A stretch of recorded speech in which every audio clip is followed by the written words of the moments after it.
بسم اللہ الرحمن الرحیم۔ ناظرین گرامی، اللہ تبارک و تعالیٰ نے حضرت آدم علیہ السلام کو مٹی سے پیدا فرمایا۔ حضرت آدم علیہ السلام سے لے کر قیامت تک آنے والے ہر انسان کو مٹی سے پیدا فرمایا جائے گا۔ پیارے دوستو، سوچنے والی یہ بات ہے کہ ہر انسان کو مٹی سے پیدا فرمایا گیا، انبیاء کرام کو بھی مٹی سے پیدا فرمایا گیا، لیکن آقا کریم صلی اللہ علیہ وآلہ وسلم کو جس مٹی سے پیدا فرمایا گیا وہ مٹی کہاں سے لی گئی؟ کیا آپ صلی اللہ علیہ وآلہ وسلم کو بھی مٹی سے پیدا فرمایا گیا؟ محترم ناظرین گرامی، آقا نامدار، فخر دو جہاں، سرور کائنات، خاتم النبیین حضرت محمد صلی اللہ علیہ وآلہ وسلم کو اللہ پاک نے کب پیدا فرمایا؟ کیا نور محمدی صلی اللہ علیہ وآلہ وسلم پوری کائنات کی تخلیق سے پہلے وجود میں تھا؟ کیا حضرت آدم علیہ السلام سے بھی پہلے حضرت محمد صلی اللہ علیہ وآلہ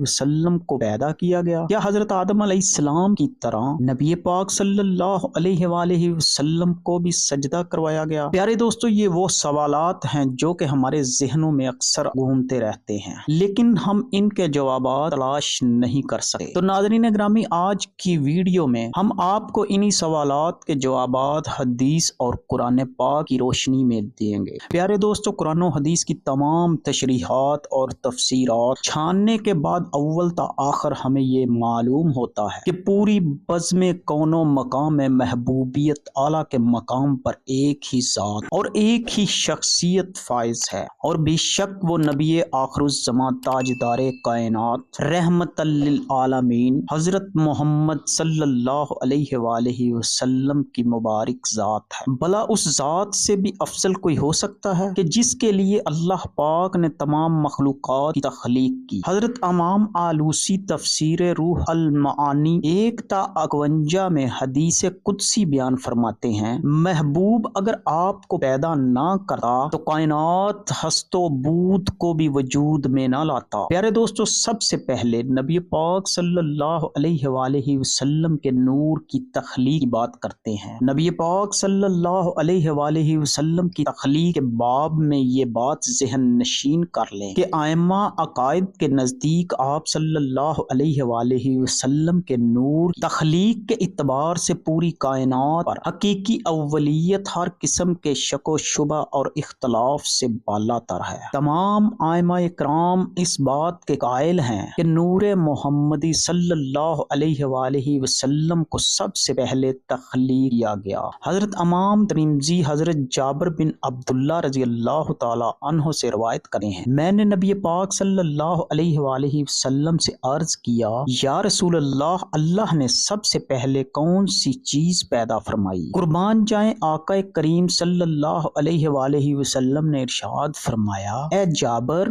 بے شک اللہ پاک نے تمام مخلوق کو پیدا کرنے سے پہلے میرا نور اپنے نور کے فیض سے پیدا فرمایا۔ سبحان اللہ، ماشاء اللہ۔ پھر میرا نور مشیت الہی کے مطابق جہاں چاہتا سیر کرتا رہا۔ اس وقت نہ لوح تھا، نہ قلم، نہ جنت، نہ دوزخ، نہ آسمان و زمین، نہ سورج چاند ستارے، نہ کوئی فرشتہ، نہ کوئی جن و انسان۔ پھر جب اللہ پاک نے ارادہ فرمایا کہ مخلوقات کو پیدا کرے تو اس نور کو 4 حصوں میں تقسیم کر دیا۔ نور کے پہلے حصے سے قلم کو پیدا کیا، دوسرے سے لوح اور تیسرے سے عرش کو، جبکہ چوتھے حصے کو پھر مزید 4 حصوں میں تقسیم کیا۔ پہلے حصے عرش اٹھانے والے فرشتے، دوسرے سے کرسی، تیسرے سے باقی تمام فرشتے، اور پھر چوتھے حصے کو مزید 4 حصوں میں تقسیم کیا۔ پہلے حصے سے آسمان،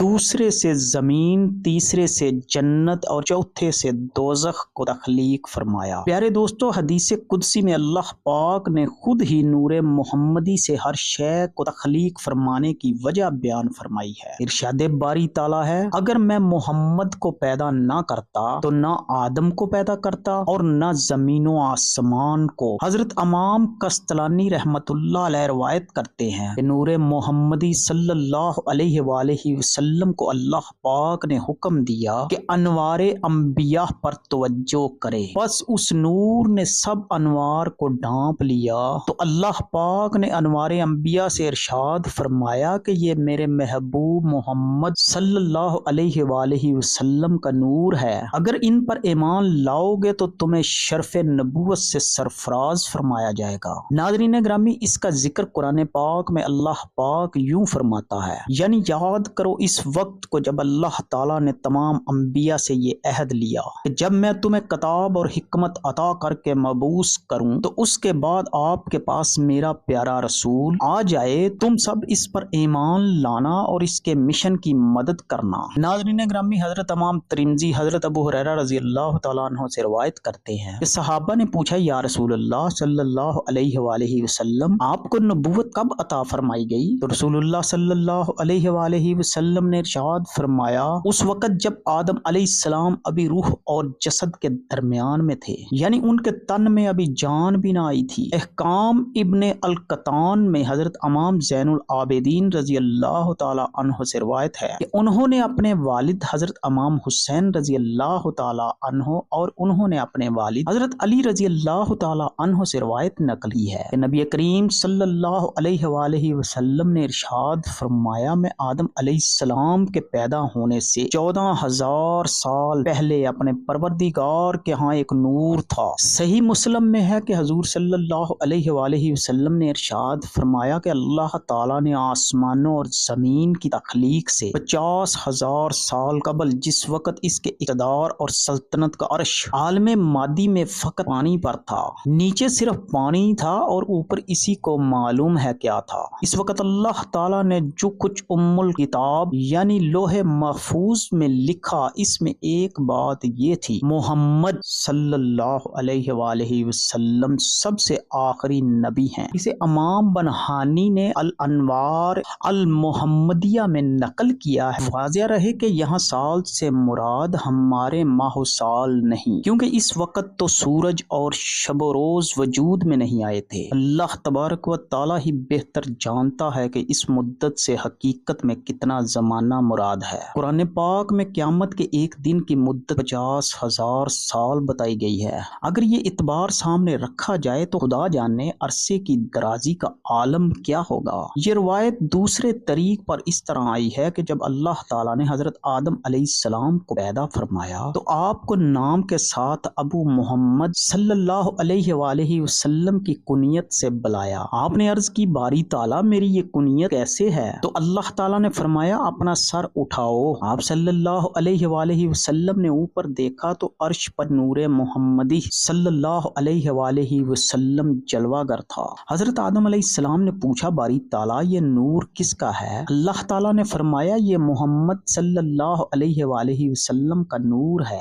اگر میں اسے پیدا نہ کرتا تو نہ تمہیں پیدا کرتا اور نہ زمین و آسمان کو پیدا کرتا۔ ناظرین گرامی، یہ تو تھی نور محمد صلی اللہ علیہ وآلہ وسلم کی تخلیق۔ اب سوال یہ ہے کہ نور محمد صلی اللہ علیہ وآلہ وسلم کو جسد محمد میں کیسے داخل کیا گیا، یعنی حضور صلی اللہ علیہ وآلہ وسلم کا جسد مبارک کیسے بنایا گیا؟ پیارے دوستو، اس بارے میں حضرت کعب احبار رضی اللہ تعالیٰ عنہ سے روایت ہے کہ اللہ تعالیٰ نے نبی آخر الزمان سرور کائنات تاجدار ختم نبوت رحمت للعالمین حضرت محمد صلی اللہ علیہ وآلہ وسلم کو جب پیدا فرمانے لگا، اللہ پاک نے جب ارادہ فرمایا تو حضرت جبرائیل علیہ السلام کو حکم دیا کہ ایسی مٹی میرے پاس لاؤ کہ جو میرے محبوب کے جسم اطہر کے تخلیق لائق ہو۔ ناظرین گرامی، حضرت جبرائیل علیہ السلام 3 دفعہ زمین سے مٹی لے کر گئے، لیکن اللہ پاک نے فرمایا یہ مٹی میرے محبوب کے لائق نہیں۔ پھر حضرت جبرائیل علیہ السلام یثرب کی زمین پر اترے، حضور صلی اللہ علیہ وآلہ وسلم سے روضہ مبارک والی جگہ سے سفید مٹی لے کر بارگاہ خداوندی میں حاضر ہوئے۔ امر خداوندی سے اس کو تسنیم کے پانی سے گوندا گیا، جنت کی نہروں میں